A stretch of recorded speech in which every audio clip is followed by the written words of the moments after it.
ରେଙ୍ଗାଲକାନିରେ ନୃଶଂସ କାଣ୍ଡ। ଲୁହା ନଳୀରେ ପିଟି ମାଙ୍କୁ ହତ୍ୟା କଲା ପୁଅ। ଅଭିଯୋଗ ପରେ ପୋଲିସ ଅଟକରେ ଅଭିଯୁକ୍ତ ପୁଅ।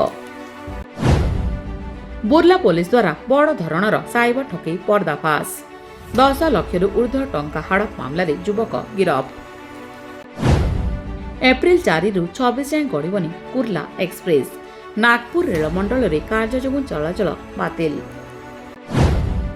ସମ୍ବଲପୁର ସର୍ଲା ଷ୍ଟେସନ ନିକଟରେ ମାଲବାହୀ ଟ୍ରେନ୍ ଲାଇନଚ୍ୟୁତ।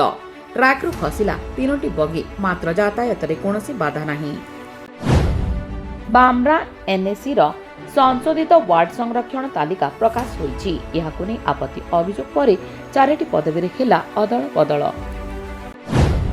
ବୁର୍ଲାରେ ପହଞ୍ଚିଲେ ମହାନଦୀ ଟ୍ରିବ୍ୟୁନାଲର 10 ଜଣିଆ ପ୍ରତିନିଧି ଦଳ।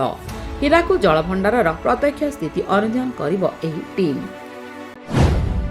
ସମ୍ବଲପୁରରେ ବିଜେପିର କ୍ଷେତ୍ରୀୟ କର୍ମଶାଳା ଅନୁଷ୍ଠିତ ହୋଇଯାଇଛି। ଏହି ଅବସରରେ ଆରମ୍ଭ ହେଲା ପଣ୍ଡିତ ଦୀନଦୟାଲ ଉପାଧ୍ୟାୟ ତାଲିମ ମହା ଅଭିଯାନ।